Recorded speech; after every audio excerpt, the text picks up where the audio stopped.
When I started writing this blog almost 15 years ago, I said it was a journey we were taking together. I was going to learn to blog, and I hoped you'd accompany me. I also said I would be transparent about what I was doing, how I was doing it, and how it was going. Then, if you were interested, you could learn how to create a similar program.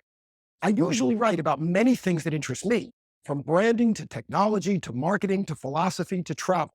But from time to time, I've written posts that are simply about what I've learned about creating this blog.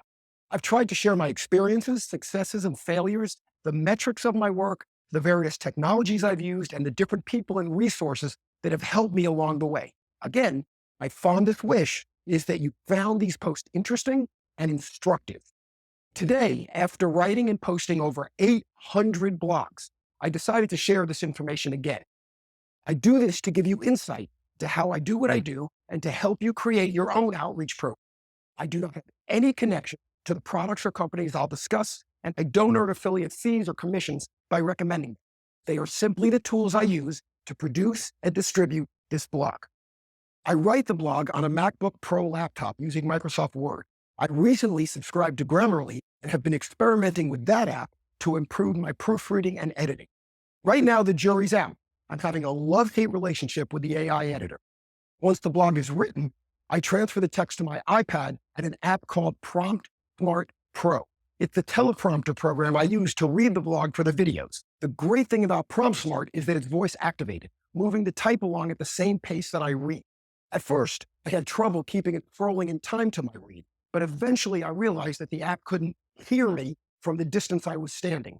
Since that revelation, I use a second microphone, which I run directly into the iPad, and I haven't had that problem since. Most people shoot video blog on their iPhones, but I prefer a camera's greater resolution and flexibility. So, after trying many different cameras, I followed my friend Terry Bell's recommendation and bought a Sony DSC RX 100M7. It's small, easy to use, and takes gorgeous pictures. Of course, anyone who shoots video knows that lighting and sound are two essential requirements for a quality product. For lighting, I use Elgato's LED system. I control the lights, a ring light in front, a light on either side, and a hair light up above from my phone.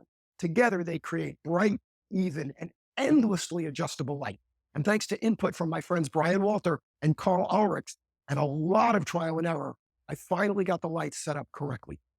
Sound is recorded on a Tentacle Sync digital recorder that Chris West recommended.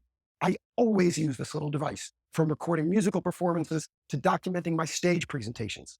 Besides being small and simple, the Tentacle Sync does not peak out. That means I never have to worry about recording levels. I press and I play, and the results are perfect. Once the blog is recorded, I edit it in Apple iMovie. I used to edit in Final Cut Pro, but found it was much more powerful and complicated than I needed. iMovie is very sophisticated, but simple to use. And once I've edited the video, I run it through Descript to create the closed captions. Then I upload the completed video to YouTube. The text is uploaded to WordPress, where I create the blog post on my website and the newsletter for direct distribution. Then I distribute the newsletter you're reading or the video you're watching through AWS.